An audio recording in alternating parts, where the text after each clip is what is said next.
Kalau saya punya Ci, alat ukurnya. Jadi individu itu dikatakan efektif itu saya melihatnya dari 5 hal gitu. Integritasnya, positive working attitude, terus komitmen. Kalau dia itu bangun tidur itu masih dibangunin orang tuanya, ya, jangan ditaruh di ring 1. Kenapa orang yang tadinya niat kerja semangat berapi-api terus ujung-ujungnya jadi seperti itu? Atau gimana gitu? Gimana biar mereka tuh ada antusiasnya gitu? Itu leadership ya. Saya nggak pengen sombong, mudah-mudahan tetap berlanjut juga. Tim saya itu Gen Z semua. Dan tahu nggak Ci, mereka kerja pagi ketemu pagi. Jujur, benar. Apa yang bikin mereka semangat? Oke deh, kalau gitu ini mungkin pertanyaan yang baru kepikiran sama gue. Cara lu ngerekrut orang deh. Oke, contohnya kalau saya pengen lihat orang ini punya drive result yang tinggi. Pengen berprestasi, pengen growth mindset lah ya. Saya tanya, ada nggak prestasi? Achievement yang membuat kamu itu sampai hari ini bangga, yang kamu ceritakan ke keluarga kamu, teman kamu. Ada Pak? Nah itu saya kali Ci. Coba ceritakan situasinya apa. Kan banyak ya pengusaha senior tuh yang ya nggak mungkin lah kerja sampai menghembuskan nafas terakhir ya kan sih. Tapi kan ketakutannya ketika mereka pensiun takutnya bisnisnya malah nggak sustain tanpa mereka gitu loh. Apa sih pesan-pesan Mas Hegi lah atau mungkin tips gitu buat mereka yang ingin meninggalkan sebuah warisan entah anaknya atau setidaknya dia nerusin perusahaannya tanpa merasa semua yang mereka bangunin nanti ujungnya akan sia-sia ketika mereka udah nggak ada gitu.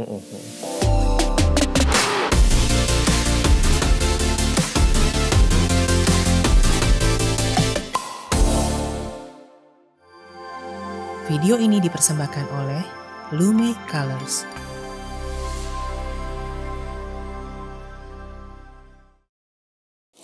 Halo semuanya, jumpa lagi dengan Christina Lee di podcast Christina. Thank you banget nih, ini ada Mas Hegi Harjoyo yang udah jauh dari Malang.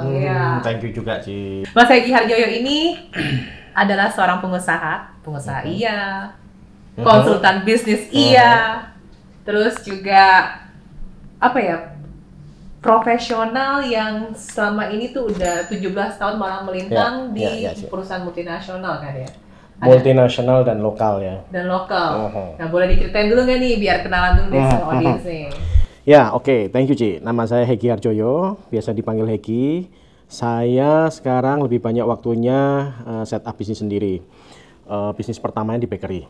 Jadi kira-kira sudah berapa tahun ya? 4 tahun lah Ci. 4 tahun, timnya sudah bisa menavigasi bisnisnya sendiri, bersyukur juga growth gitu. Sekarang saya lagi banyak, waktunya itu lebih banyak bantuin klien Ci. Jadi di consulting, ada beberapa kurang lebih hampir 50 klien yang sudah kita bantu. In paralel paling 8, maksimal 11 klien yang dalam waktu yang kita layani bisa bareng-bareng. Sebelumnya bisa punya pengalaman memanage klien gitu, pasti kan ada background dari yang 17 tahun ya kalau saya lihat tuh ya, pernah di Astra, pernah di Sapura juga bahkan. Nah, itu boleh diceritain nggak sih dulu emang masuk ke divisi apa di sana gitu loh? Kurang lebih saya di Astra itu 3 tahun setengah Ci. Lulus kuliah, langsung masuk Astra Internasional, ditempatkan di Astra Insurance gitu ya. 3 tahun setengah saya di HR, ngurusin compensation benefit, bikin istilahnya ya, struktur pengupahan, salary structure, bikin desain insentif untuk sales, untuk orang-orang operation gitu. Terakhir juga belajar tentang bagaimana membuat recruitment selection proses yang baik gitu ya. Terus kemudian juga sempat belajar juga tentang people development, gimana nge-assess. Karena kan kita susah kan, ini manusia ini gimana sih cara ngukurnya gitu kan. Tapi ternyata bisa gitu. Sayangnya saya orang teknik, pernah juga belajar dengan para psikolog tuh. Oh ternyata manusia itu bisa diukur gitu.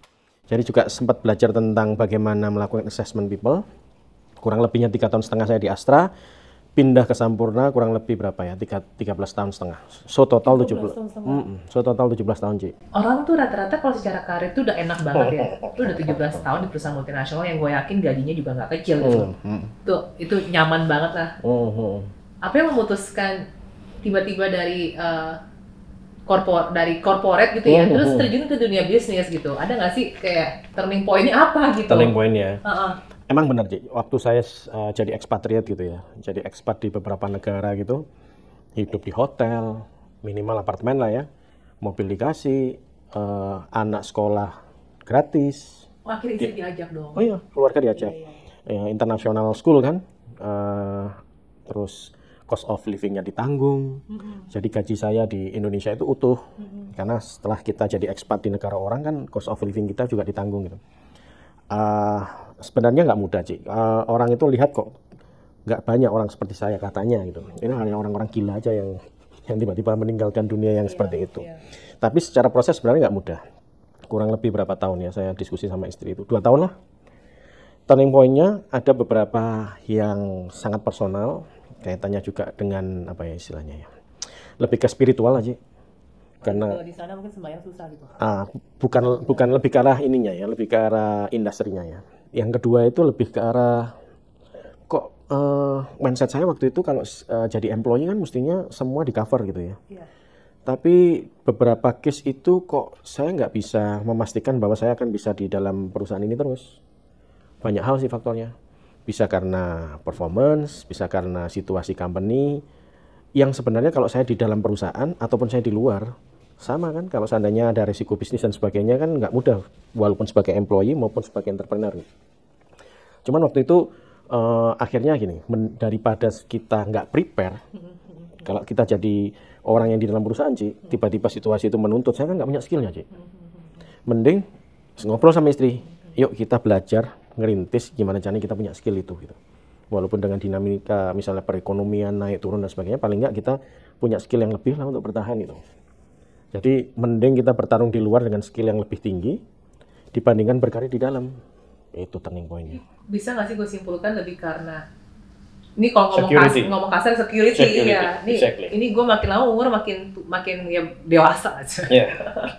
Ya bisa aja saya di replace dengan orang yang lebih ini segala macam. Nah terus nasib gue gimana gitu kan. Nah sekarang shiftingnya itu juga gimana dari yang awalnya penghasilan tetap lalu kan menjadi penghasilan yang tidak tetap. Tapi waktu itu ada opportunity apa ya istilahnya ya, ada program gitu ya. Kalau seandainya kamu ambil package ini bisa loh. Gitu. Oh bisa pensiun dini? Iya pensiun dini. Benar. Nah itu ambil Ci, dapat compensation kan, dapat kompensasi kan, tabung Ci, 50% untuk prepare sekolah anak dan yang lain-lain, 50% dipakai untuk berjuang Ci. Target waktu itu, ini setahun harusnya secara finansial saya harus balik seperti sempurna itu. Tahu nggak tercapainya kapan? 2 tahun Ci.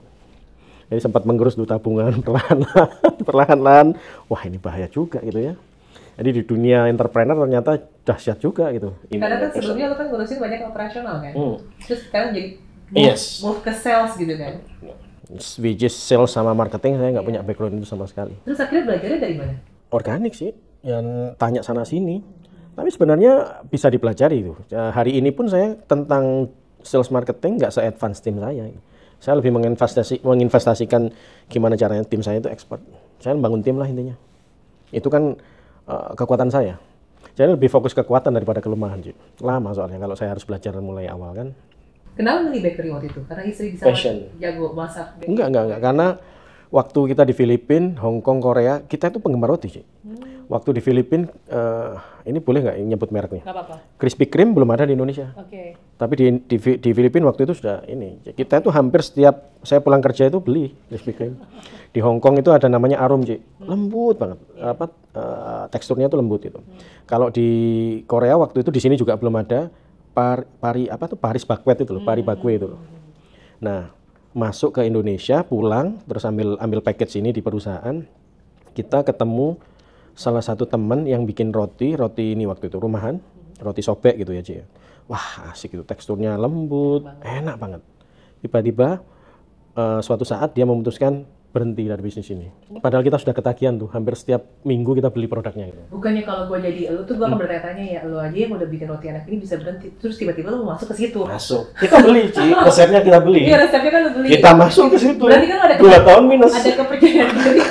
Oke lah, lu stop nih, kalau gue jalanin kayaknya pasti berhasil nih ya. Ya, modal keyakinan aja Ci. Modal keyakinan lah ya. Struggling sih, dengan family struggling awal-awal, tapi nggak tahu ya. Istri juga terkondisi sih, Ci. Kita sama-sama yakin gitu. Dan finally bisnis ini bisa ternavigasi dengan membangun manajemen tim yang kuat, mudah-mudahan terus kuat gitu ya. Bisnis ini bisa terus bertumbuh dan tim saya bisa lebih maju. Nah, ketika waktu awal bikin ini berarti timnya tuh ada berapa orang? 1, 2, 3. 3 orang. Dan di saat itu kan masih minus nih. Nah, jadi kesimpulannya yang bisa tiba-tiba mulai bikin jadi naik tuh apa? Idealisme. Oke. Orang-orang corporate itu terbiasa dengan sistem yang sudah well established gitu ya, fasilitas semua ada gitu ya. Begitu masuk ke dunia entrepreneur, realitanya kan berbeda, Cik. Saya tuh pernah dianggap gila sama tim saya, Cik. Kenapa? Kamu harus melakukan ini gitu ya, maksudnya quality-nya harus di level ini. Udah Pak, kerjakan sendiri aja Pak. Waktu itu jadi turning point, gila ya, sebeda ini ya SDM di dunia corporate sama dengan benar-benar ngerintis dari nol gitu. Ini Berarti tim yang bilang lo gila, tim yang bakery? Tim bakery, awal. Saya disuruh kerjakan sendiri, Cik. Oke. Akhirnya, wah ini nggak relevan ini. Ilmu saya di dunia corporate ketika kita start bisnis dari awal tuh nggak relevan, Cik. Realitinya totally apa ya, different, berbeda banget gitu. Nah, pada akhirnya saya nggak bisa memaksakan idealisme, Cik. Waktu itu saya bikin produk idealis banget, Cik. Boxnya itu warna hitam, tulisannya emas. Begitu dijual, HPP-nya, harga jual ketemunya 80.000 per box. Jadi premium banget kan. Kalau premium biasanya kan memang size marketnya kan nggak terlalu gede gitu kan.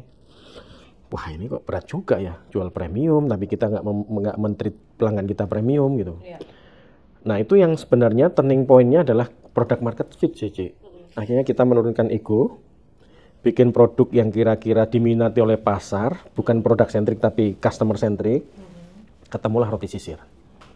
Dan itu, Ci, begitu produknya lebih murah.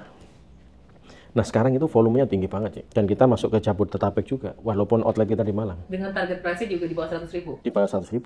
Oke. Gitu. 60.000 tapi dapat lebih banyak. Satu box itu kan ada 10 roti sisir. Masuk ke Malang, oke. Kita coba masuk ke Jakarta, walaupun outlet kita atau production-nya kita di Malang, kayaknya oke gitu. Jadi volume kita, kalau dulu itu nunggu produksinya gitu ya, ini kok nggak ada yang dikerjakan. Kok nggak dikerjakan? Kalau sekarang 2 shift, Cik. 2 shift, nggak bisa kalau 1 shift gitu. Baru product market fit. Ilmu lo mulai. Nah, kepake. Staffnya banyak ya. Nah, kan? itu mainan saya itu. Semua itu keren. Bikin organisasi, role responsibility, bikin standar prosedur, standar quality lah itu mau kepake, Ci. Berarti sekarang ibaratnya istri lo juga terjun dong di bisnis ini kan? Enggak? Full saya dan tim. Oh gitu. Awal, Ci, ya kita sama istri bikin sampai jam 2 pagi kita kirim keluar kota juga awal-awal waktu ngerintis itu. Sebenarnya sama Mas Hedi kerja di luar negeri gitu ya, ada nggak sih kayak pelajaran besar yang akhirnya lo bawa ke bisnis lo sekarang gitu yang jadi kayak prinsip utama dalam cara lo mimpin tim, terus bangun bisnis kayak gitu? Lebih ke terutama yang di ini ya. Jadi kalau saya memimpin tim, kalau reference saya tentang HR, saya ngambilnya dari Astra, Ci. Dan saya pakai sampai hari ini untuk membantu klien-klien saya. Sementara ketika saya di luar negeri, di Philip Morris, di Sampurna, operation management yang saya pakai. Bikin sistem, walaupun saya nggak harus terjun di teknis, tapi sistem bisa bekerja. Tanpa tanpa harus diintervensi oleh human. Gitu. Kan bos saya di Switzerland, Ci. Tapi kenyataannya saya kerja di Indonesia, di Filipina, di Hong Kong, Korea, kerja saya juga sampai malam. Padahal nggak ketemu sama bos langsung. Gimana itu? Kan ada sistem reportingnya ya? Sistem reporting, sistem semua itu terukur. Jadi ada indikator-indikator yang kita harus harus achieve. Terus nanti hubungannya juga dengan karir, hubungannya juga dengan compensation yang saya terima gitu. Jadi sistem yang bekerja bukan mengandalkan 100% human gitu. Sekarang contohnya ini anggaplah dari yang sebuah perusahaan gede, cara lo mengimplementasikannya di perusahaan bakery lo nih. Contoh yang disederhanakannya gimana deh? Misalnya reportingnya deh juga ya? Nggak harus di bakery, ini bisa juga di bakery saya praktekkan, ada juga di klien. Oke, di klien deh. Bisa bisnisnya apa nih? Bisnisnya fashion. Dia memproduksi waktu itu ya, hijab. Hijab. Problemnya adalah market permintaannya tinggi tapi kapasitinya dia terbatas tuh. Sebenarnya prinsip yang dipakai adalah segala hal yang nggak terukur, kita nggak tahu itu baik atau buruk.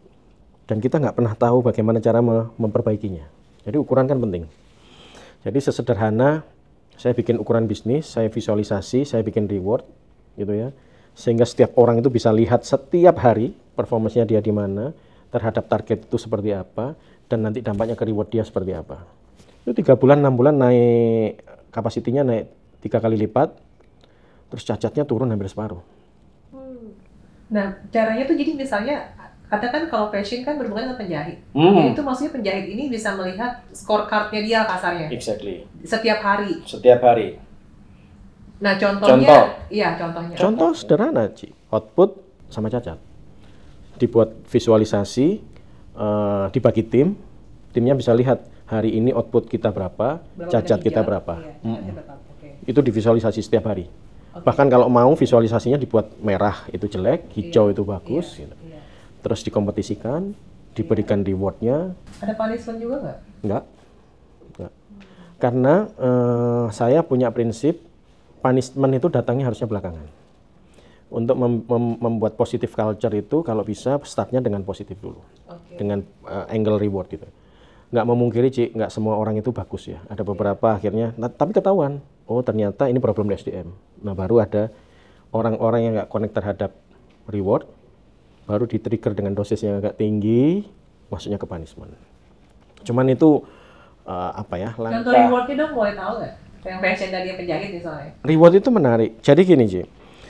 Contoh sekarang productivity mereka itu setiap hari dapatnya 7 hijab gitu ya. Kalau misalnya totalnya 10 tim berarti kan satu hari harus 70 hijab ya. Itu jadi acuan pertama itu. Bahasa kerennya sebenarnya baseline-nya kita itu di situ. Iya, baseline-nya. Nah, kalau misalnya bulan depan outputnya dia nggak 70 tapi misalnya jadi berapa ya? 95 lah gitu. Oh, lebih nih. Lebih nih. Berarti kan ada progres tuh. Baseline-nya kan naik berarti kan.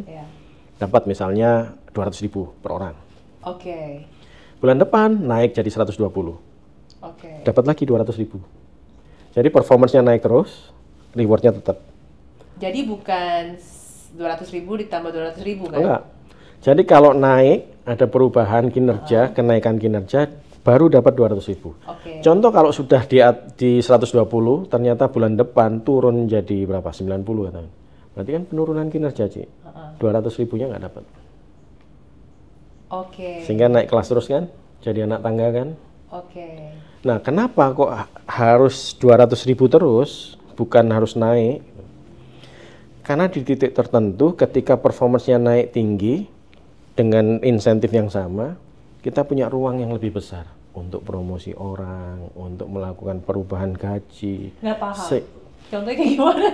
Contoh tadi kan anak tangga, Ci. Iya. Kan dari berapa tadi startnya? 70 hijab. 70 hijab. Jadi 95 dapat 120 orang. Nah, naik terus kan? Iya. Tapi insentifnya 200. Iya. Sehingga di titik tertentu, contohnya nanti suatu saat bisa tercapai 200 hijab, dapatnya tetap 200.000. Iya. Sehingga productivity-nya naik terus, tapi uang yang diberikan perusahaan ke mereka tetap 200. Nah di titik itu berarti kan secara finansial kan kita punya ruang besar lagi kan, margin kita lebih besar. Lebih besar karena lebih banyak yang dijual kan. Lebih banyak yang dijual. Ini karena problemnya di kapasitas, karena marketnya nunggu terus gitu kan. Nah sehingga karena margin kita lebih tebal tuh, ada ruang yang kita bisa mainkan. Oh, beberapa orang bisa dipromosi, beberapa orang bisa dilakukan adjustment gaji. Paham. Jadi menarik, Ci. Oh, di sini ada karir. Oh, di sini ada perubahan kesejahteraan dan yang lain-lain. Coba kalau seandainya ini berubah terus, Ci. 120 dapatnya 200. 90 dapatnya 200. Terus kemudian jadi 120 dapatnya 500. Menarik, cuman kurang mendorong kinerja tapi kurang menarik. Karena semuanya bentuknya adalah insentif gitu. Tapi kalau misalnya itu bukannya kelemahannya, misalnya udah mentok nih 100 yang tadi mentok 120. Nggak ada mentok sampai sekarang itu naik terus. Ya tapi kan berarti kan mesti ada penambahan orang dong. Iya, jadi gini. Iya kan pasti ada orang kapasitasnya yang ini udah kerja bagaikan kuda udah mentok 120. Bukan mentok, tapi grafiknya melandai. Kalau pertama bisa eksponensial gini, tapi di titik tertentu grafik itu nggak bisa seperti itu terus. Jadi agak melandai gini. Kalau sudah melandai, Ci, harus hire baru gitu. Nah sekarang memang waktu saya masuk satu pabrik aja pabriknya kecil, sekarang 2 pabrik besar. Gitu. Interesting. Itu yang saya pakai gitu. Jadi pendekatan corporate saya modif sedikit supaya relate dengan kebutuhan bisnis di level menengah, diimplementasikan. Nggak semua itu relate kadang, tapi yang seperti itu bisa dimodif gitu, Ci. Oke. Nah sekarang menurut Mas Hegi sendiri, nanti kita akan bahas teknis lebih detail ya guys. Kesalahan terbesar yang rata-rata pengusaha sering lakukan, atau bahkan yang mungkin Mas Hegi sendiri pernah lakukan waktu masih awal-awal merintis, selain idealis ya, atau mungkin kurang mengukur market fit atau gimana, apa, dan pelajaran yang paling membekas dari itu apa sih? Ego seorang owner, Ci. Ego seorang owner yang pengen dia harus menguasai segala hal. Bisnis ini harus sentrisnya harus saya terus gitu. Itu membuat justru perusahaan lambat. Dan kadang para bisnis owner nggak sadar tentang itu. Akhirnya dia terjebak di teknis. Dia nggak bisa di scale up bisnisnya karena mentok, karena semua hal itu maksudnya ke dia gitu. Sementara kan orang sehari kan 24 jam, Cik, nggak bisa lebih dari itu. Dia sadar bahwa pengen jadi Superman, superhero, padahal mentok akhirnya. Itu mindset ya, karena terus akhirnya nggak trust sama tim, nggak mau mendelegasikan, akhirnya semua harus dia itu, dan capek jadinya. Tapi itu kayaknya memang common problem. Common problem, bener. Karena kan rata-rata pengusaha juga, kalau gue nggak ikut campur tuh bisnis gue ya bubar nih, gue nggak, ya tim gue nggak kompeten misalnya. Betul. Nanti sekalinya gue ajarin, jadi pinter malah kabur di banyak orang. Sederhana dengan kasus yang hari ini saya baru ketemu beberapa klien, Ci. Kalau saya itu ring 1 atau manajemen tim saya sudah tahu tentang financial report, laba, rugi, neraca dan sebagainya. Open. Ring 1 ini tahu profit, omset. Tahu, dan sekarang mereka yang menavigasi. Sama sih, tim gue juga tahu. Iya kan? Tapi biasanya bisnis owner tuh kan awal-awal, aduh, ini di-share nggak ya? Kalau di-share nanti, apakah timku sudah dewasa? Jangan-jangan, gila omsetnya segini ya, gajiku kok segini gitu. Akhirnya, karena kita nggak percaya sama tim, itu kan di-keep terus kan, sama owner kan. Dan mereka akhirnya tim nggak punya ownership kan. Ini masa bodoh, ini nggak penting, ini kan nanti profit atau rugi kan saya juga nggak tahu gitu. Akhirnya yang jagain kan harus owner. Ini jangan gini, jangan gitu, ini rugi nanti kita gitu. Nanti ownershipnya kan bukan di tim tapi di ownernya gitu. Nah itu melelahkan. Padahal Ji, pengalaman saya ketika membangun manajemen tim di klien, itu ketakutan owner aja sebenarnya. Begitu di-share, tim jadi connect gitu. Mereka dapat trust, mereka dapat ruang untuk mereka lebih berkontribusi. Yang ada faktanya, mereka jauh lebih, ownershipnya jauh lebih tinggi. Kan yang namanya orang ketakutan owner seperti itu menurut gue wajar juga sih. Wajar. Nah gimana cara lo ngeyakinin mereka untuk bisa sedikit lepas tangan tanpa bikin bisnisnya berantakan lah kasarnya? Ya karena saya dampingi sebenarnya, Ci. Jadi kalau nggak didampingi pun juga ada bahaya sebenarnya, ada resiko juga gitu. Satu, pemilihan siapa orang yang duduk di jadi ring satunya kita, manajemen tim itu juga penting. Karakternya seperti apa. Nah itu yang harus di make sure dulu. Ketika sudah dipastikan orang-orang yang memang karakternya bagus, positif, punya growth mindset gitu ya, pengen bertumbuh. Baru cara komunikasinya sebenarnya, Ci, yang jadi problem itu.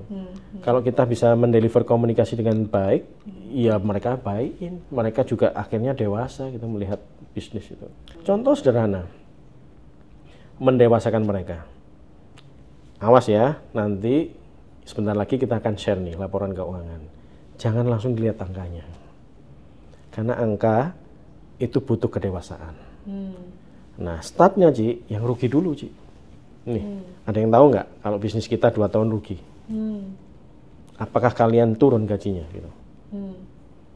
Nah, sekarang bisnis kita seperti ini. Apakah bisnisnya seperti ini, uang ini harus dihambur-hamburkan kemana-mana? Gitu. Kalau misalnya industrinya ini tour and travel umroh lah katakan, Cik. Kita punya uang cash on hand misalnya 1 M gitu. Untuk booking pesawat aja udah berapa, Cik? Kalau sampai kursi ini nggak terjual, berapa uang yang hangus itu? Jadi uang yang ditahan oleh perusahaan itu butuh dikelola juga dengan baik. Betul. Ada rasio-rasio yang harus dipertahankan. Nah itu harus diedukasi ke tim. Gitu. Nah sekarang mungkin pertanyaannya juga lebih ke arah gimana cara menemukan tim yang memiliki sense of belonging yang akhirnya bisa kita percaya sebagai ring satu kita. Karena kan rata-rata orang, ya apalagi yang baru kerja atau gimana, biasanya itu tim kan nunggu instruksi instruksi baru kerja, jarang yang proaktif. Nah, ada nggak sih cerita menarik yang mungkin lo bisa bring up, yang entah klien lo sendiri, yang tadinya timnya pasif, terus jadi lebih inisiatif? Ya sebenarnya mungkin pertanyaan gue udah ada jawabannya, salah satunya dengan reward tuh, itu juga menurut gue bisa nge-boost kan. Stimulus. Sense ownership itu datangnya belakangan, Ci. Nggak bisa tiba-tiba kita itu kamu masuk ke ring satu terus kamu harus punya sense of ownership gitu. Yang bisa difilter awal itu sebenarnya karakternya. Kalau saya punya Ci alat ukurnya. Jadi individu itu dikatakan efektif itu saya melihatnya dari 5 hal gitu. Integritasnya, positive working attitude berarti apa itu? Sikap kerja positif. Kalau orang yang negatif ya jangan dimasukkan ke ring satu. Terus komitmen. Kalau dia itu bangun tidur itu masih dibangunin orang tuanya, jangan ditaruh di ring satu. Terus gue taunya nanya gitu, lagi ngobrol-ngobrol. Ya artinya kan dia masih manage self aja belum tuntas. Jadi harusnya gue interview dulu. Ini siapa yang pas bangun tidur masih dibangun? Kalau telat terus gimana dia mau bikin target, mau ngelola tim dan sebagainya itu. Nah itu lebih ke drive result atau komitmen. Learning on the fly, maksudnya learning on the fly itu kemampuan belajarnya itu. Kan ada orang juga yang status quo. Udahlah Pak, gini-gini aja udah Pak. Ngapain sih ribet-ribet kita harus ini itu, biasanya begini gitu. Ada orang yang begitu dengan hal baru, kok menarik ya ini ya. Kok saya merasa tertantang gitu ya. Nah itu saya punya ukuran-ukurannya sih Ci. Saya leveling juga, ada yang levelnya 0, ada yang 1, dan yang lain-lain. Dan itu berarti tiap bulan? Ada rapotnya gitu, kesannya atau enggak, awalnya itu ketika kita merekrut orang ya difilter. Jadi SDM itu harus berangkat dengan input gitu. Baru setelah itu yang di dalam gimana caranya dia bisa level up gitu. Kalau dari awal rekrutmen juga asal ya banyak kaget-kaget juga biasanya. Nah contoh, oke deh kalau gitu ini mungkin pertanyaan yang baru kepikiran sama gue. Cara lu ngerekrut orang deh. Contohnya kalau saya pengen lihat orang ini punya drive result yang tinggi, pengen berprestasi, pengen growth mindset lah ya. Saya pakai ininya nanti coba di ini pelajari tentang behavioral interview, BEI namanya, menggali seseorang berdasarkan perilaku. Saya tanya, ada nggak prestasi, achievement yang membuat kamu itu sampai hari ini bangga? Yang kamu ceritakan ke keluarga kamu, teman kamu. Ada Pak. Nah itu saya gali Ci. Coba ceritakan situasinya apa. Waktu itu kamu posisinya sebagai apa. Apa yang kamu lakukan, hasilnya gimana. Nah akhirnya tergali kan. Ada lagi nggak setelah itu? Ada lagi nggak? Begitu banyak hal yang diceritakan, berarti ini karakternya memang seperti itu gitu, orang itu. Coba kalau kita nggak ngerti cara menggali, Pak saya itu Pak, selalu berprestasi lah di mana-mana. Oh bagus ini, ayo masuk gitu kan. Itu kan hanya ide gitu, hanya konsep yang nggak jelas ini benar-benar karakternya dia atau enggak. Karena kan kita nggalinya nggak di level perilaku gitu. Itu saya lakukan gitu. Terus untuk orang-orang yang di dalam, saya suruh mereka nge-leveling tuh. Kamu level berapa hari ini? Fokusmu mana yang mau kamu tingkatkan perilakunya gitu. Yang gue tahu nih karyawan itu biasanya makin lebih betah kalau job desk-nya jelas. Iya dong, maksudnya setuju. Turnover juga jadi lebih berkurang lah, jauh berkurang. Nah sementara kan kalau misalnya orang yang baru mulai bisnis, apalagi zaman sekarang banyak yang bisnis online, digital marketing segala macam dan lain-lain, ya bisa jadi satu orang tuh entah dia jadi CS, kalau soalnya di orang packing. Jadi gini, emang saya paham Ci, di dunia bisnis yang masih mikro itu nggak bisa ideal kalau seandainya bisnis kita sudah berkembang di level kecil, menengah sampai corporate itu. Saya pun juga merasakan waktu bisnis ini masih kecil, satu orang itu bisa ngerjakan macam-macam Ci. Dan dia nggak masalah? masalah sebenarnya. kan industri yang mikro itu kan banyak jebakan ya, Ci. Maksudnya kalau kita mau idealis gitu, oh kamu kerjakan ini, yang lain kerjakan ini, yang dikerjakan juga nggak banyak. Kalau dipecah-pecah dan akhirnya resource kita kan jadi gede gitu kan. Ini kan kayak bisa jadi besar pasak daripada tiang. Ya kan? Sementara kalau semua orang itu ini satu orang ngerangkep apa itu kan juga nggak nyaman sebenarnya kan. Makanya kalau saya sampai pada akhirnya punya kesimpulan di industri mikro itu nggak lain nggak bukan fokusnya harus jualan dan jualan. Sampai akhirnya kita itu sumber dayanya akhirnya dengan omset kita yang lebih tinggi, kita punya sumber daya yang lebih besar lagi gitu. Sehingga organisasinya bisa lebih ideal gitu. Setiap orang punya role-nya masing-masing yang lebih profesional gitu. Atau mungkin ketika waktu di awal Mas Hegi bikin bakery kan orangnya staff baru 3 orang ya? 3, ngerangkep Ci. Orang produksi kadang juga bikin konten TikTok. Serius ini. Jadi dia masih pakai apa itu? Production shoot-nya itu terus bikin TikTok juga gitu. Itu nggak mudah Ci, nggak mudah. Tapi sekarang sales sendiri. Ada beberapa orang yang fokus di sales, benar-benar sales. Ada yang bikin kontennya sampai bikin algoritma ads-nya itu ada orang sendiri gitu kan. Production sudah 2 shift gitu. Ada production head-nya, ada leader di masing-masing shift gitu. Udah beda gitu. Cara mainnya sudah beda gitu. Nah, terus ketika masih gabung-gabung itu waktu lu masih 3 orang ini cara lu bikin role dan tanggung jawab biar lebih spesifik itu gimana? Enggak, waktu itu belum jelas sih, masih gabung-gabung gitu. Tapi ketika bisnis ini sudah mulai tumbuh, dagang juga akhirnya. Gila ini. Dagang juga akhirnya. Itu ini Ci. Dikirim dari mana nih? Dari Malang. Saya dari luar kota, ini dikirimnya dari Malang. Ini brownies Ci. Brownies panggang ala Eropa. Coba ya gue buka ya. Coba dibuka. Ini Choco Cheese, bestsellernya brownies yang di sini. Wah ini sih, ini brownies. Choco Cheese, brownies. Brownies kering. Oke nih guys, brownies guys. Ntar dicoba Ci. Iya pasti gue coba. Yang bisa gue coba sekarang apa? Iya, yang ini yang paling bestseller sekarang. Ini Ci. yang bestseller, ini roti sisir. Roti sisir. Yang harganya middle lah ya. Harganya middle ya. Tapi yang ini yang premiumnya? Agak premium. Ini agak premium. Ada yang lebih premium sih sebenarnya. Apa? Roti sobek. Oh, roti Cuman sobek. nggak bisa tahan lama. Kalau dia lebih dari 6 jam turun itu kualitas. Oke. Nah ini roti sisir. Oh, roti sisir tuh kayak begini. Sebenarnya tadi gue udah ada sedikit gambaran, tapi kenapa disebut sisir sih? Saya juga nggak tahu. Bentuknya kayak sisir begini gitu. Kayak kom kan? Cuman kalau orang lama, Ci, orang-orang tua kita pasti tahu, Ci. Roti sisir itu berarti kayak roti mentega terus kayak ada gulanya. Ada butternya. Ada ada mesesnya kalau nggak salah. Itu apa? Di dalamnya variannya apa itu? Butter mesesnya itu. Tulisannya varian. Classic butter berarti kuning gitu. Kuning, semua yang di dalamnya itu kuning. Yang ini yang bestseller pertama, tapi saya lebih suka yang butter meses. Tapi orang lebih banyak suka yang ini. Kenapa? Saya juga nggak tahu. Karena yang klasik yang ini sih. Klasik banget yang ini. Lembut banget. Lembut banget rotinya. Ya. Oh, dalamnya tuh ada kayak margarin apa namanya? Butternya ya. Klasik butter kuning. Nah, klasik butter. Kelihatan nggak sih kuning? Kelihatan. Enak banget.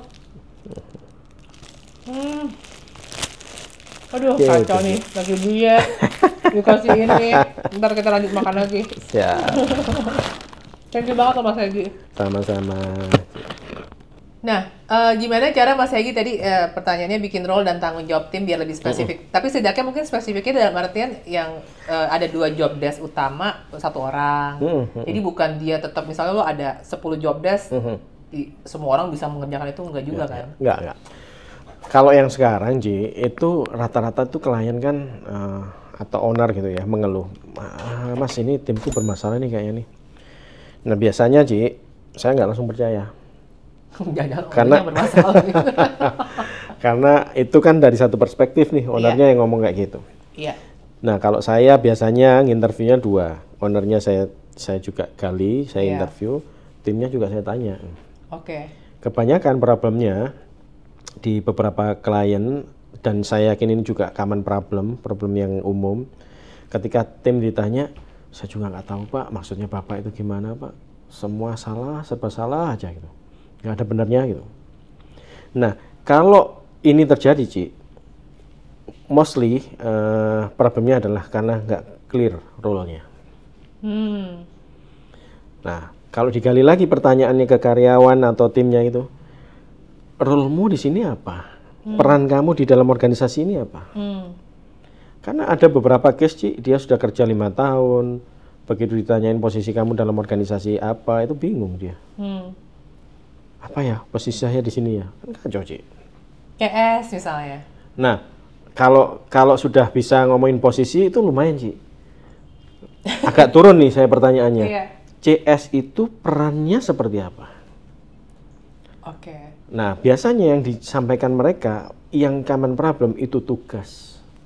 CS itu Pak, saya harus balesin customer, harus ngerespon, harus cepat gitu. Oh, bukan big picture-nya. Bukan big picture-nya. Nah, itu bahasa yang keren. Kalau kru cafe, ngapain peranmu? Bersih-bersih Pak. Setelah bersih-bersih ngapain? Ngantar makanan Pak. Terus ngapain? Masak. Kalau seperti itu, ada yang lain nggak yang kelupaannya gitu? Karena bukan big picture-nya. Big picture-nya seorang CS ya menjalin relationship dengan pelanggan supaya mereka happy, supaya closing rate-nya tinggi. Nah, sehingga orang itu dibuat connect ke big picture gitu. Itu biasanya di beberapa klien missing. Wah, interesting. Karena kalau tugas itu bisa berubah setiap hari, setiap detik. Prioritasnya bisa ganti dan yang lain-lain. Bisa luput tuh. Kalau sudah kayak gitu, Ci, butuh mandor, butuh supervisor. Berarti kan yang salah sebenarnya bukan SDM-nya sebenarnya. Kalau dengan kondisi yang seperti itu. Karena kita nggak mendefinisikan role aja. Ekspektasinya kita nggak clear gitu. Itu baru role, Ci. Ketika role-nya selesai, itu hampir 50% problem organisasi itu solve. Nah, kalau saya nggak puas, Ci, turun lagi itu. Seorang apapun lah, posisi kamu ini dikatakan sukses, ukurannya apa? Kalau itu nggak clear, makin hilang lagi, Ci, itu, Ci. Nah, ketika itu clear, bahkan setiap hari saya cek tuh, kamu lagi ngapain sekarang? Lagi ini. Ini relate nggak dengan role kamu itu? Interesting sih. Ini kenapa gue bilang interesting karena gue lemah di sini kayaknya. Maksudnya ini sesuatu yang harus gue implementasikan lebih dalam lagi. Dan kalau next time misalnya Cici bisa punya kesempatan ketemu sama tim saya, coba cek itu. Kamu posisimu apa di sini, role-mu apa, indikator suksesmu apa itu. Coba cek mereka. Kalau perlu, indikator sukses. Kalau perlu pas sehari-hari tanya juga, kamu ngapain sekarang? Connect nggak dengan role-mu itu? Coba gali dengan tim saya. Itu menarik pasti. Oke. Kita lanjut. Ada contoh lagi sebenarnya menarik. Ini kemarin dari klien, saya bikin organization HR-nya waktu itu kebetulan memang di posisi HR itu nggak jelas, Ci. Ini perannya apa? Organisasinya belum jadilah. Nah, ini ada nih yang lagi bikin job desk HR supervisor itu. Apa ini role-nya? Membantu direktur dalam menjalankan dan melaksanakan seluruh operasional kepersonaliaan perusahaan. Itu jelas nggak? Membantu direktur dalam menjalankan dan melaksanakan seluruh operasional kepersonaliaan. Saya panggil nih. Kalau saya, Mas, role kamu itu harusnya membangun high performing team yang bisa membantu bisnis ini itu sukses dari aspek SDM. Mengapa begitu? Goyang dia. Iya. Ya kan? Kan lebih helikopter lagi. Iya. Kamu harus membangun gimana caranya organisasi ini jadi high performing organization. Itu role kamu. Supaya bisnis ini sukses. Gitu. Jadi dia lebih ada kayak sense of lu juga mesti ngerjain sesuatu, bukan cuma ngebantuin tunggu instruksi doang. Iya nggak sih? Betul. Oke, paham. Terus ada juga yang bikin ini HR rekrutmen, Ji. Fungsinya perencanaan atau role-nya melakukan perencanaan dan analisa kebutuhan karyawan dalam mengidentifikasi terus kemudian melakukan proses rekrutmen. Kalau saya sesimpel, kamu sebagai rekrutmen staff, peran kamu adalah bagaimana caranya bisa memasukkan talent terbaik ke dalam organisasi ini. Tepat lah. Caranya, pikir. Iya. Tapi kan akhirnya, tugas saya itu memasukkan talent yang bagus di dalam organisasi ini. Iya. Jadi big picture kan, Ci? Iya. Mau kamu riset SDM-nya dari, ini yang bagus-bagus di sini dan sebagainya, itu nanti teknis. Gitu. Nah kalau role itu bisa jadi ekspektasi, Ci, akhirnya gitu. Kalau enggak kan akhirnya nggak connect orangnya itu. Gitu. Dan problemnya business owner kadang SDM itu nggak perform gitu, awal-awal. Saya nggak langsung percaya. Biasanya iya, dan itu biasanya karena ini karena awal-awal ekspektasinya akhirnya nggak jelas gitu. Sebenarnya orang tuh pengen berkontribusi gitu. Cuman dia juga bingung, Pak, saya di sini salah terus, Pak. Apa sih maksudnya, maunya Bapak itu apa sebenarnya sih, saya juga bingung gitu. Nah, lu menjembatani ekspektasi itu dengan antara leader dengan timnya gimana? Bikin, Ci. Jadi bikin kalau ini teknikal ya. Ketika kita bikin organisasi di sebuah bisnis, organisasinya clear. Ini agak helikopter ya, Ci ya. Mulai dari strateginya clear, bisnis strateginya. Setelah bisnis strategi clear, bikin organisasinya, baru tuh nginstal satu persatu jobnya itu. Itu namanya job design. Posisi ini apa ini role-nya, indikator suksesnya apa nih. Ketika desain organisasinya clear, job desainnya clear, aktivasi, Ci. Masing-masing orang. Memastikan mereka itu paham role-nya masing-masing. Kalau sudah seperti itu, wah enak, Ci. Kapan ya nanti ada kesempatan bisa ngecek lah tim saya. Akhirnya jadi insight gitu maksud saya. Jadi sebenarnya tuh indikator sukses itu berbeda dengan, itu adalah induknya KPI ya nggak sih? Induknya KPI. Ya berarti kalau seperti itu gimana biar, kan misalnya katakan oke lah lu masuk ke sebuah perusahaan ini, tim lu belum tahu nih indikator sukses mereka masing-masing itu gimana. Jadi tadi gue rangkum ya. Jadi lu bikin dulu struktur organisasinya apa, strateginya dulu, bisnis strateginya, tujuan dari perusahaan ini, lu maunya goal tahun ini apa sih? Yes. Nah dari goal tahun ini misalnya mau meningkatkan penjualan sekian kali lipat. Nah itu kan berarti dari anak konten mesti gimana, benar, tantangan dari bisnisnya apa, opportunity yang kita punya apa, berarti siapa yang menjalankan ini, siapa yang menjalankan itu. Lalu ekspektasinya apa. Baru kualifikasi terakhir, Ci. Kualifikasi people. Yang problem, yang problem itu people-nya sudah ada, Ci. Terus kemudian ekspektasinya itu jauh lebih tinggi dibandingkan orang-orang yang sudah ada itu. Kayak gimana maksudnya orang-orang yang sudah ada? Karena bisnis itu kan sudah ada orangnya di dalam. Iya. Begitu ngomong strategi, Mas ini harus ke sana sini gitu, bikin organisasi gitu. Wah, Mas kok orang-orangnya jauh ya dengan ini kita. Ya ibarat kita mau larinya pakai sepatu, ini masih pakai sendal. Dan itu di mana-mana, Ci. Di setiap klien saya. Lalu cara managingnya gimana? Saya bridging. Kalau ada beberapa posisi yang kritikal dan jobnya, gapnya itu jauh antara people sama kebutuhan, eksternal. Mau nggak mau sourcing dari eksternal. Kalau gapnya nggak jauh, Ci, develop. Kalau more than 50, lebih dari 50% PR-nya, Ci, eksternal, Ci. Nyari yang benar-benar, ya nggak jauh-jauh lah gapnya gitu. Iya. Kalau develop PR-nya 50% itu, wah lamaan, Ci.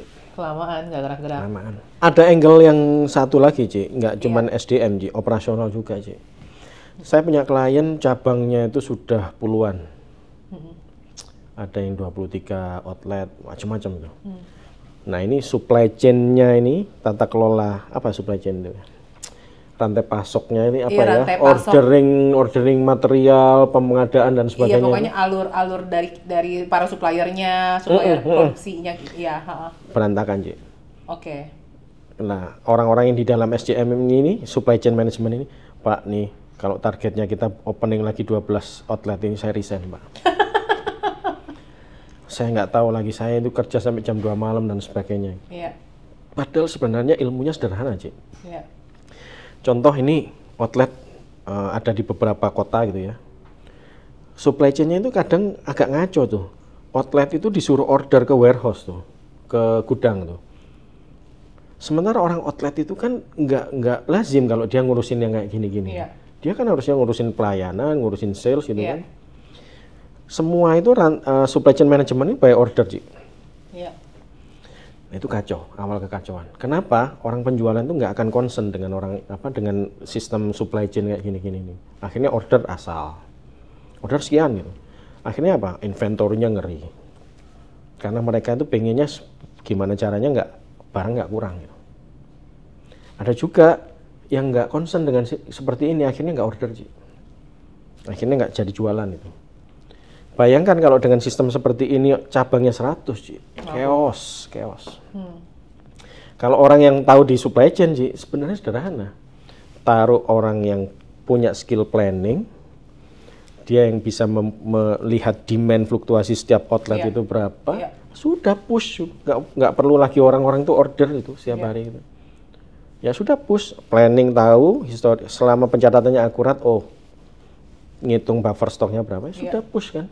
Si planner ini yang memberikan instruksi. Sederhana sebenarnya. Cuman mereka karena nggak ngerti gimana caranya supply chain ini di manage, akhirnya kan organik kan belajarnya kan. Nah kalau cabangnya 23 sih aman, Ci. 100 dengan cahaya gitu itu wah. Jadi at the end saya melihat bisnis itu kalau saya di klien, Ci, tata kelola. Itu yang fundamental yang kadang perlu diinstal di bisnis. Tata kelola tentang people, tata kelola tentang supply chain, tata kelola tentang operation in general gitu.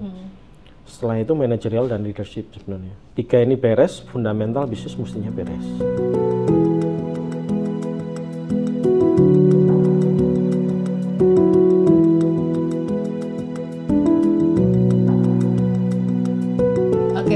Nah, kalau dari tadi kan kita banyak ngebahas mengenai SDM segala macam. Nah, kalau tips-tips seputar finance deh, kalau buat UKM atau perusahaan-perusahaan gitu? Itu yang ujung ya, Ci. Ya, ini yang malah justru paling penting. Kalau organisasi kita kan organisasi profit nih, ujung-ujungnya kan pasti duit itu, kecuali LSM ya. Iya, memang selain HR dan operation, finance itu menurut saya yang paling fundamental dan penting. Dan biasanya ada beberapa bisnis itu yang belum punya laporan laba rugi, nggak punya laporan cash flow-nya, neraca dan yang lain-lain itu nggak bisa langsung ngomongin tata kelola bisnis. Ya itu dulu harus ada dulu gitu, Ci. Nah kalau di beberapa klien saya yang sudah sangat mature manajemen sistemnya, bahkan dia itu tahu bagaimana melakukan strategic plan, budgeting di awal tahun, bagaimana cost controlling gitu ya. Akhirnya perusahaan itu benar-benar ternavigasi dengan baik dari sisi finansial dan achievable. Target profit harus berapa, berarti COGS harus berapa persen, bagaimana cara mengontrolnya, bagaimana membuat inisiatif-inisiatif perbaikan, cost saving, productivity. Nah, cara nentuin budget di awal tahun itu gimana? Misalnya contoh nih, katakan ada orang omsetnya dari 500 juta, terus dia ada goal di tahun ini mau se-M misalnya, dalam setahun nih. Nah, berarti kan dia mesti ada budgeting dong. Tapi kan pasti budgetingnya ada juga yang dari potential money. Exactly, betul. Potential money, ya kalau misalnya gue omsetnya se-M, berarti kan gue mesti beli stok lebih banyak untuk menutupi, untuk bisa dapat omset segitu. Mungkin ada lagi biaya marketingnya pasti harus gue genjot lagi. Nah, cara dia nentuin budgetingnya itu proporsional persentase gitu. Nah, ini beberapa klien saya yang sudah cukup lama saya bantu, Ci, itu mereka sudah sangat sudah punya kedewasaan bagaimana menavigasi seperti itu. Dan proses budgeting itu sebenarnya cukup painful di awal, tapi begitu finito, Ci. Finito itu apa tuh? Begitu itu bagus gitu ya, preparation budgetingnya, hampir 50% selesai. Maksudnya kenapa cuma 50%? Karena 50% yang lain tinggal memastikan itu oke. Gitu. Oke, maksudnya pekerjaan kita 50% sudah selesai lah kasarnya. Jadi planning itu kan seperti mengantarkan kita ke sebuah tujuan itu. Kalau planning kita nggak jelas kan bisa nggak kita ke sana? Gitu. Dengan planning yang bagus itu kita sudah punya gambar, ini kayaknya confident ini bisa tercapai. Gitu. Nah, painfulnya itu exercise ini bukan exercise yang magic number. Sales kira-kira sekian, oke, tulis ya. Gitu.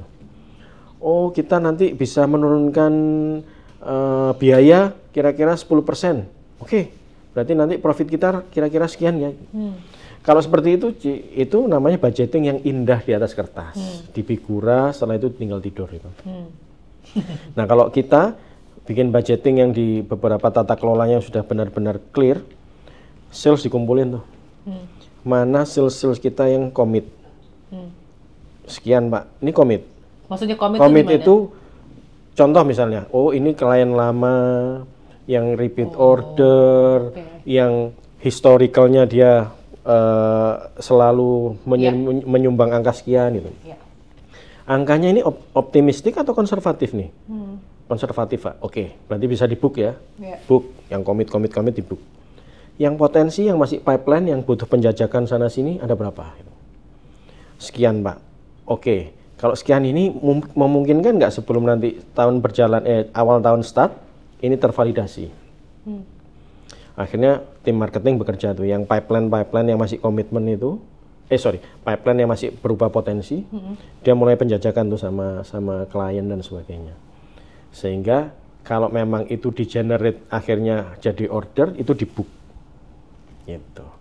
Sales pun itu nanti jadi lebih terprediksi gitu. Inisiatif apa yang kita lakukan, itu juga di-book. Kita bisa, Pak, menaikkan kira-kira 30% sales. Caranya gimana? Kan sudah pernah, Pak, kita kemarin lakukan itu dengan Meta Ads winning content kita seperti ini, kita naikkan angka budgetnya, itu naik 20%. Formula ini bisa nggak dipakai lagi itu? Oh bisa, kira-kira berapa gitu? Sekian, Pak, optimis nggak dengan angka ini? Kalau optimis, book. Nah, kayak gitu. Inisiatif tentang cost saving misalnya. Pak, saya bisa beli mesin ini akan turun ini, angka biaya SDM, lembur akan turun dan sebagainya. Ini teori atau sudah dibuktikan? Buktikan dia trial gitu, Cik. Trial, oh ini terbukti nih, produktivitas kita naik dan sebagainya. Confident angkanya book. Segala hal yang sudah tervalidasi di book, kita jadikan budget. Setelah itu semua everybody happy, lihat angkanya optimis, approve, jadilah NKRI, harga mati. Dan kenyataannya asik, Cik. Tahun depan itu sudah, ya tinggal eksekusi, ngecek. Kalau kita sudah bisa achieve, kita bisa setting target lagi nggak di pertengahan tahun misalnya gitu. Nah itu budgeting, Cik. Dan itu di perusahaan besar common dilakukan. Jadi kalau saya di perusahaan besar, bulan September, Oktober, November, pulang malam-malam sih, karena itu siklus budgeting sudah. Karena begitu Desember di lock, angka ini sudah sampai Switzerland, sudah harga mati. Hidup nggak hidup, kamu dari situ angkamu. Kamu nggak bingung kenapa sampai Switzerland, kenapa? Kalau seangka itu sudah sampai di approve sampai pusat. Iya, waktu itu kerjanya karena di multinasional kan, Ci. Sudah nggak bisa goyang kita, nggak bisa lepas dari situ. Mau kinerja kita jelek dan bagus, sudah lihatnya dari situ. Nah setelah kita punya fundamental yang bagus untuk budgeting, sebenarnya 50% menavigasi bisnis untuk tahun depan kan sudah ready, Cik.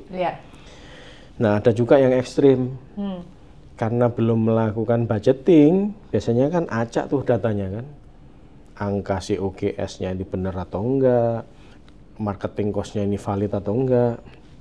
Saya pernah melakukan apa itu namanya zero based budget. Budget yang ditara ulang mulai nol. Anggaplah bisnis ini akan jalan besok. Berarti kalau seperti ini, semua pengeluaran start dengan angka nol. Tidak ada pengeluaran apapun yang bisa kita keluarkan. Nah itu painful, Cik. Maksudnya itu apa ya, exercise yang sangat tough tapi menarik. Jadi akhirnya, Cik, karena dengan direction yang seperti itu tidak boleh ada pengeluaran sama sekali, akhirnya ada dua fenomena, Cik. Yang dulu sering kita keluarkan uang itu nggak keluar lagi itu, tapi ada orang-orang yang teriak, Pak ini harus dikeluarkan, kalau nggak operasional terganggu dan sebagainya. Berarti itu memang harus dikeluarkan. Sehingga dengan exercise yang seperti itu, pengeluaran-pengeluaran yang rutin kita keluarkan terus hilang. Yang harusnya itu nggak perlu dikeluarkan. Setelah itu jadi, Ci, 1 bulan penuh, biasanya angka profit itu naik 10-15%. Ketika ini clear, baru itu jadikan budget. Nah itu painful tapi Cik. Biasanya yang dekat apa aja tuh? Macam-macam Cik. Jadi contoh yang melakukan kalau yang zero based budget gitu tuh, hal-hal yang nggak terlihat di manajemen perspektif.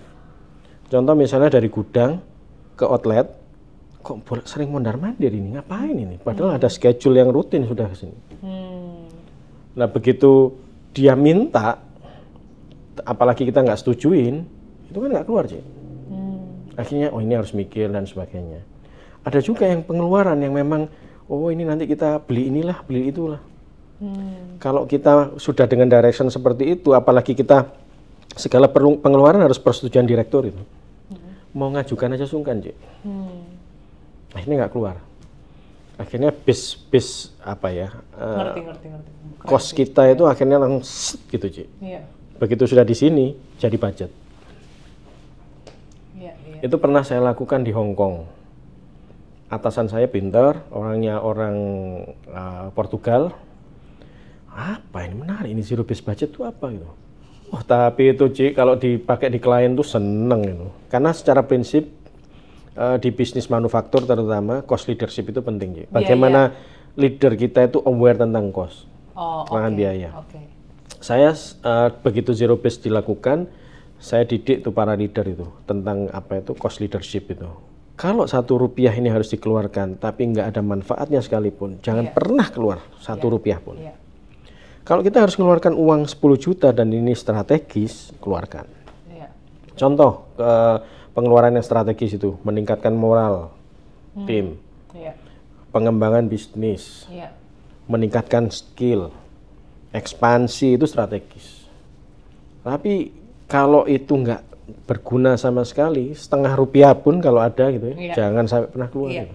Paham. Menurut Mas Hegi sendiri, jebakan yang sering dihadapi oleh pengusaha UMKM itu apa sih ketika mereka scale up? Terus ada nggak contoh cerita sukses klien Mas Hegi yang akhirnya scale up juga gitu? Dari bimbingan Mas Hegi. Simple, biasanya faktor scale up yang jadi problem itu tim yang pertama sama tata kelola Cik. Ada beberapa saya bersyukur ada sempat ngawal beberapa bisnis yang mereka itu akhirnya skala bisnisnya ada yang naik 3 kali lipat, ada yang sampai 8 kali lipat, dan itu dengan tim, bukan lagi owner sentris. Owner sentris itu semuanya harus owner itu. Maksudnya ownernya si pemilik brand ini, jadi memang timnya yang di ini. Saya punya klien yang ini jauh di desa gitu ya. Yang SDM-nya ini bisa nggak ya ini kira-kira mereka itu diajarin gitu ya. Kenyataannya mereka dengan 3 orang cewek menaikkan bisnis 3-4 kali lipat. Yang ownernya nggak terlalu banyak cawe-cawe. Bisnis apa tuh, boleh dikasih contohnya? Yang fashion tadi. Oh, yang bisnis yang fashion tadi. Ada juga yang manufaktur industri makanan, olahan makanan. Makanan itu apa? Makanan ini Cik, komoditi Cik. Jadi industri cabe digiling, dikasih dia punya resep gitu ya, resepi, sehingga itu cabe itu bertahan 6 bulan. Itu juga dengan tim. Itu naik bisa sampai 8 kali lipat. Jadi secara prinsip kalau semua itu yang harus mengerjakan owner, bisnis ini nggak bisa di scale up. Betul. Karena owner pasti mentok 24 jam. Dan nggak mungkin owner itu ngurusin finance, ngurusin HR, ngurusin marketing, ngurusin operation seorang diri. Sehingga harus building tim, building fungsi-fungsi, bikin indikator-indikator bisnis, bikin kinerja yang bagus, gimana caranya perform. Setelah itu tata kelola. Tata kelola itu kalau secara jelas di industri manufaktur butuh ngitung kapasitinya berapa. Oh, salesnya kalau naik sekian, aku harus nyiapkan kapan nih kapasitiku harus naik. Nyiapin jumlah karyawannya. Budgeting mesin, instalasi dan sebagainya. Dan ini kalau dikerjakan sama owner nggak works. Sehingga tim harus diajarin ini loh. Kalau ngitung capacity operation itu seperti ini. Kalau ada proses A sampai Z gitu ya, proses yang paling kecil ini yang menentukan kapasitas sebuah line produksi gitu. Berarti yang paling kecil kapasitasnya ini harus dinaikkan. Gitu. Entah productivity orangnya yang naik, ya kan, atau efisiensi mesinnya yang harus dinaikkan, itu kan tata kelola Ci. Gitu. Sehingga ketika kita skill up itu lebih well prepare gitu. Kayak yang tadi masalah operasional tentang supply chain tuh, ordering system yang acak kayak gitu tuh bisnis nggak bisa di skill up. Berarti harus dengan planning yang bagus, terus kemudian dengan tata kelola bisnis proses yang bagus, itu baru bisa di skill up. Akhirnya bisa memprediksi kita, oh target nih 5 kali lipat tahun depan, siap nggak operation kita hari ini? Oh saya harus prepare nih, kapasiti kita belum di situ dan sebagainya. Ini tim ini harus ada yang ngurusin ini dan mampu menjalankan role-nya dia juga dilengkapi dengan tata kelola yang baik.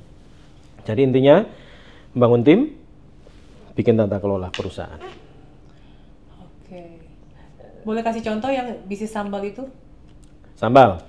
Contoh agak teknis ya, Ci. Permasalahannya apa, lalu solusinya apa waktu itu? Yang akhirnya mempercepat atau efisiensinya gimana? Gini. Awal kita nggak tahu kapasitas itu berapa. Maksudnya kapasitas mesin. Oke, dalam sehari lu bisa produksi berapa botol atau berapa kantong atau apa gitu ya? Waktu itu saya ngukurnya uptime, Ci. Uptime, downtime. Up itu berarti mesinnya jalan, down itu mesinnya berhenti. Saya masuk ngukur. Uptime-nya berapa, Ci? Nggak lebih dari 30%. Uptime-nya, berarti downtime-nya lebih banyak. Downtime dalam arti mesinnya nggak dipakai? Macam-macam. Bisa jadi nunggu material, nunggu personel, mesinnya rusak. Terus berubah dari produk A ke B harus cleaning dulu dan sebagainya, kan banyak kumpulan downtime itu. Diukur hanya 23%. Tahu nggak, Ci? Bisnis ini kan bertumbuh hampir 8 kali lipat tuh. Nggak nambah mesin kita. Manusianya sama. Uptime-nya yang harus dinaikkan dari 23 menjadi sekarang hampir 60 lebih lah, 60 something gitu. Downtime-nya dicatat. Wah, waiting personel itu banyak, wah, awal-awal sih. Mau produksi, orangnya masih ngerokok semua. Mau produksi, materialnya belum siap. Yang awal yang remeh-remeh gitu biasanya, Ci. Baru ngomongin mesin performance dan sebagainya. Nah, kalau seandainya kita langsung scale up, Ci, apa yang dilakukan owner? Yang ada orang beli mesin baru. Nambah masalah baru. Nggak scale up, pasti lebih pusing. Karena bukan dengan tata kelola yang baik gitu. Yang ada bisa jadi punya mesin 2, kapasitas nggak naik, problemnya lebih banyak. Paham. Betul. Nah, kalau yang di industri padat karya manusia, Ci, yang di fashion itu, ngitung dia. Kapasitas outputku hari ini yang dari pabrik internal 10.000 piece. Dari maklonku supplier misalnya 20.000 piece. Gimana caranya naiknya ke mana? 2 kali lipat. Buat insentif yang tadi itu visualisasi kapasitas bisa naik dengan reward yang benar, penjahitnya akhirnya yang cuma 7 jadi 14. Sekarang terakhir saya keluar dari bisnis ini karena timnya sudah benar-benar set up. Dari 7 jadi 35 piece, Ci, sehari, Ci. Nah, kayak gitu kan jadi naik kapasitinya gitu. Coba kalau, wah kita harus rekrut lagi penjahit berapa? 5 kali lipat dari yang sekarang. Kan ngeri, Ci. Itu bisa satu desa itu orang itu kan. Ngerti. Dan nggak scale up itu bisa industrial problem yang banyak itu. Demo, huru-hara, capek. Ya kan pernah ada penelitian di buku tuh apa kalau misalnya satu site, satu lokasi udah lebih dari 150 orang, itu biasanya potensi ngeri itu, Ci. Ya, makanya nanti jadi HR-nya sudah harus ngurusin industrial relation itu, ada serikat pekerja dan yang lain, kompleks jadinya, Ci. Berarti bisa nggak sih disimpulkan rata-rata klien yang Mas Hegi tangani tuh mostly kebanyakan ownernya yang jadi bottleneck? Iya. Sebenarnya bukan SDM-nya ya? Bukan SDM-nya, benar, saya setuju itu. Dan saya sampai akhirnya punya keyakinan di sebuah bisnis itu saya yakin akan bertemu dengan orang-orang yang baik. Dan terbukti ketika dibuat dengan tata kelola yang baik, mereka bisa kok perform kok gitu. Karena secara logika, Ci, nggak mungkin nggak misalnya, Ci, coba rekrut orang dari pasar aja sini ikut kerja, paling nggak kan dijak ngobrol. Ini dari mana orang ini kan paling nggak ada seleksinya, nggak mungkin ngawur ya kan? Ya mestinya secara logis ya nggak semua orang itu jelek gitu. yang ada yang lebih banyak orang yang baik. Betul. Tinggal bagaimana kita mengelola mereka aja sebenarnya. Sebenarnya bisa nggak sih dibilang sebenarnya orang tuh kan kadang kita sebagai owner nih ya karyawan mah kerja tuh cuma ngejar gaji doang, nggak ada sense of belonging ke perusahaan. Begitu jam 5 sore udah jam pulang, udah pulang, mau kerjanya beres kayak nggak beres sih sebodoh amat. Nah sekarang kalau dari sisi Mas Hegi melihat sendiri itu betul adanya atau kenapa orang yang tadinya niat kerja semangat berapi-api terus ujung-ujungnya jadi seperti itu atau gimana gitu? Gimana biar mereka tuh ada antusiasnya gitu? Betul.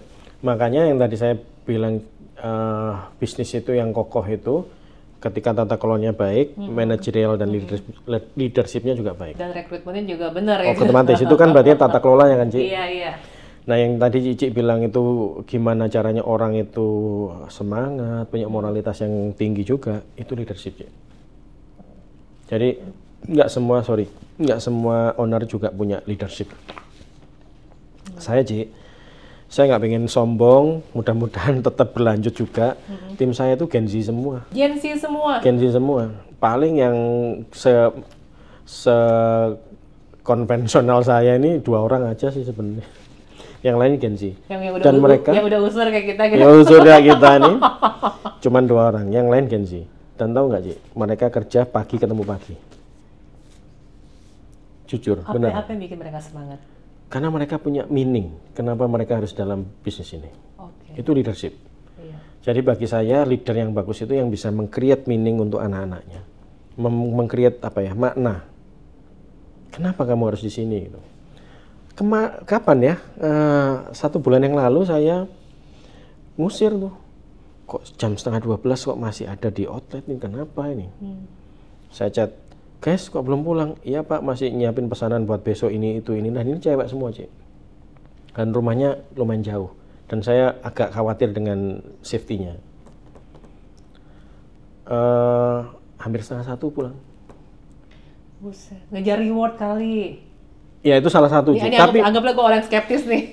Bener. Tapi Ci, kalau yang sudah sampai seperti itu nggak mungkin karena reward. Iya ya. Karena itu emosional. Iya. Kalau reward itu pasti masih linear kok. Tapi masih transaksional kok. Kalau menurut gue juga kalau ada juga yang nanya ke gue, Ci, kalau punya karyawan bisa pada ada yang kerja sampai belasan tahun segala macam.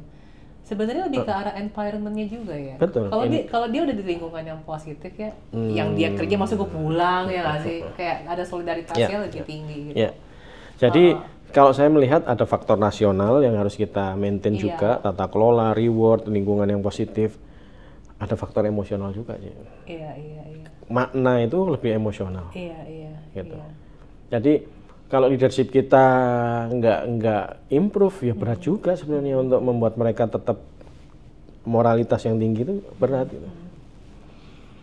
Nah akhirnya pada kesimpulan bahwa bisnis itu sampai hari ini Ci ya, tata kelola, manajerial dan leadership. Kalau dalam satu kalimat singkat, gimana cara membuat tim itu memiliki meaning di perusahaan kita itu cara Mas Hegi gimana?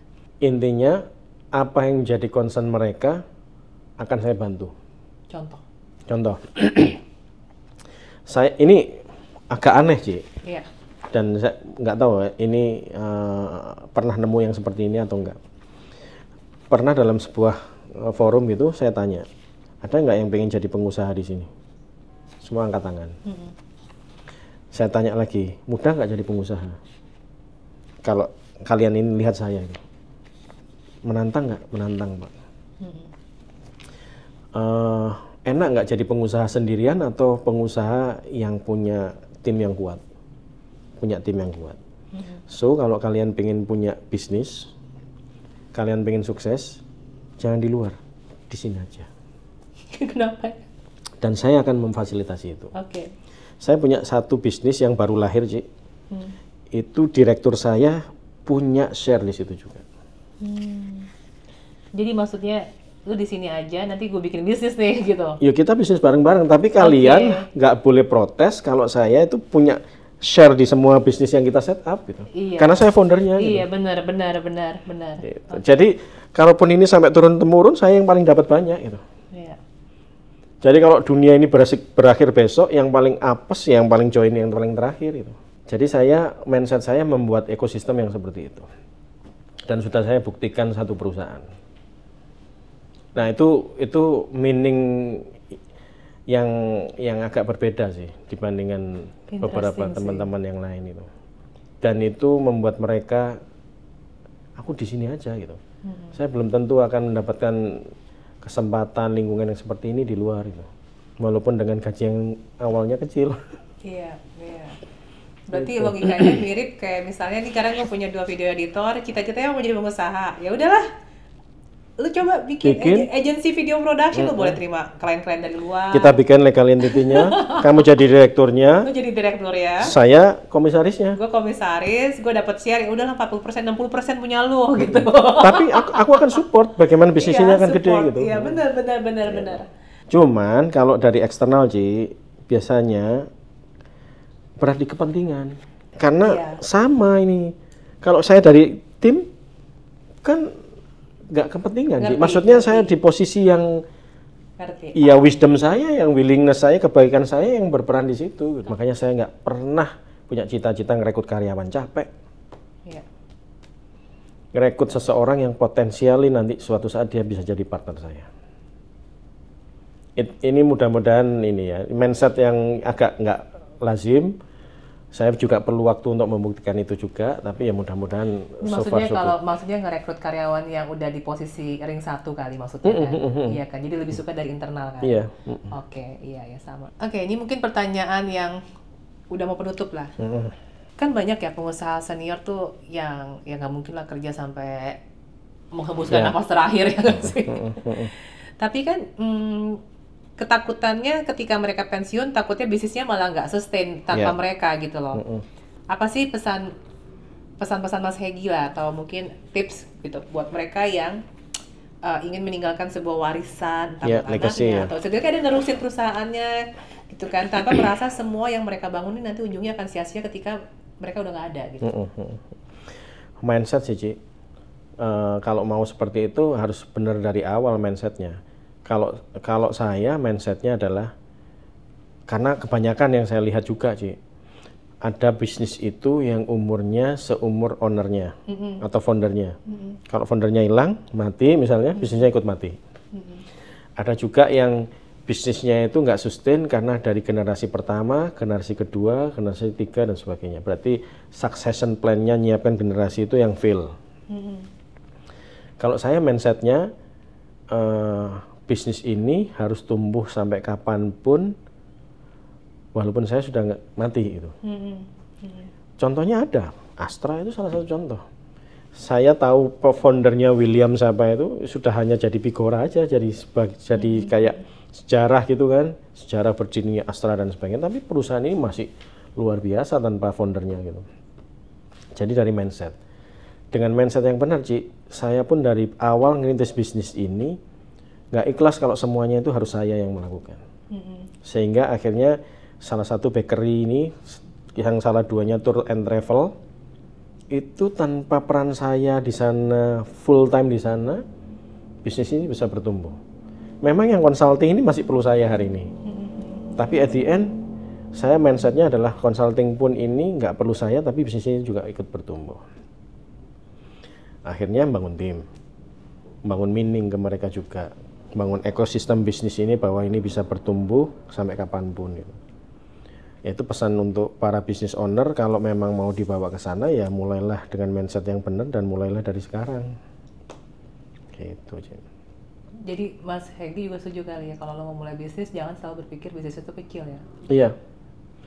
Saya bisnis itu ya lo mesti punya mindset bisnis itu besar gitu. Betul. Ya? Kalau saya saya nggak pengen juga kompleks gitu ya. Ayo kita bikin visi misi perusahaan itu. Kadang itu nggak relate juga dengan bisnis kita.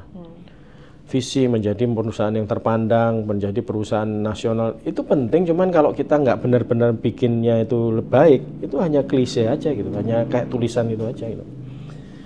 Nah, kalau saya membuat relevansinya bagaimana punya visi ke tim saya, sesederhana, guys, bakery ini suatu saat cepat atau lambat, pinginnya saya cepat harus jadi pabrik. Clear nggak Ci? Mau kemananya, mau visualisasinya clear nggak?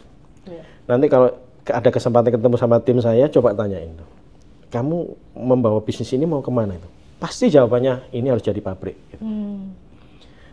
HCC ini, Corporate Center ini sekarang kan masih di consulting dan sebagainya. Mimpi saya bisnis ini harus jadi institut menurut saya. Itu kan visi sebenarnya, tapi mudah untuk menyampaikan ke tim, mereka juga mudah untuk mencernanya seperti apa, bisa memvisualisasikan. Dan itu tim saya pasti kalau Cici tanya itu, semua akan connect tuh. Pabrik Pak, pabrik. Gitu. Mulai dari ring 1 sampai bisa jadi ke level ring 3 itu masih connect harusnya. Gitu. Oke. Terakhir, ada quote yang Mas Hegi selalu jadikan prinsip hidup nggak? Ya, ada Ci.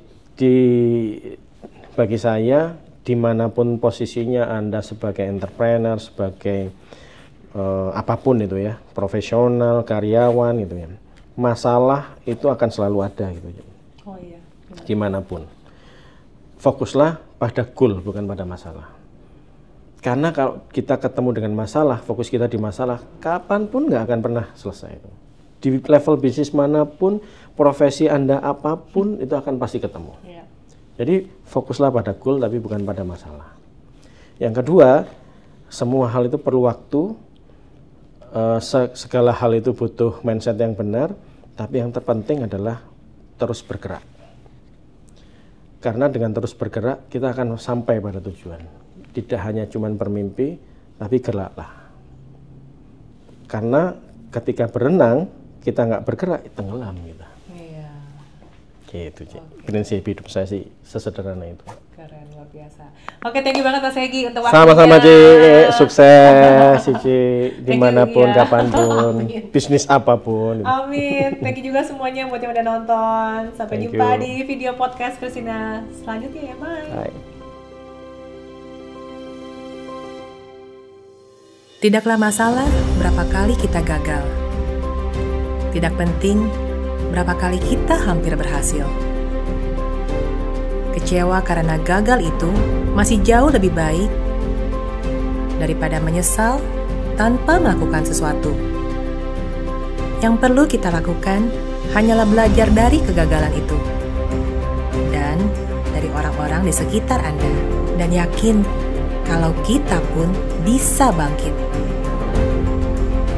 Janganlah takut dengan kegagalan, karena jalan menuju kesuksesan adalah dengan selalu mencoba setidaknya 1 kali lagi. Dan ketika kita mencapainya, semua yang tidak tahu kisahmu hanya bisa berkata betapa beruntungnya Anda.